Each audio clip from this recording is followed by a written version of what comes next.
Hi friends, ഇന്നിപ്പോൾ നിങ്ങളോട് സംസാരിക്കാൻ പോകുന്ന വിഷയം ഇപ്പോൾ ഇസ്രായേൽ ഇറാൻ യുദ്ധ സാഹചര്യത്തെക്കുറിച്ചാണ്. ഈ യുദ്ധം കൊണ്ട്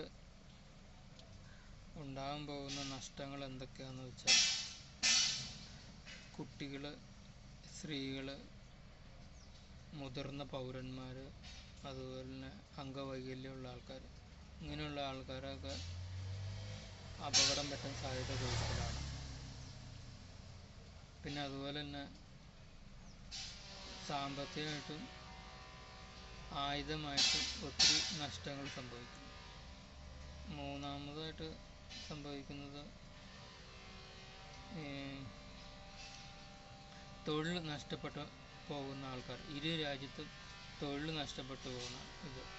നാലാമതായിട്ട് സംഭവിക്കുന്നത് ഈ എണ്ണവില കൂടും. അതനുസരിച്ച് ലോകത്തുള്ള എല്ലാ രാജ്യക്കാർക്കും നിത്യോപസാധനങ്ങൾക്കും മറ്റുള്ള എല്ലാത്തിനും വില വർധനവുണ്ടാവും.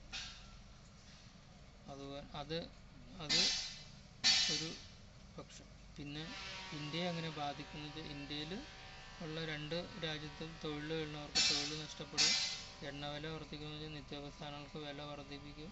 അങ്ങനെ പല പ്രശ്നങ്ങളും അത് ഇന്ത്യയും ബാധിക്കും.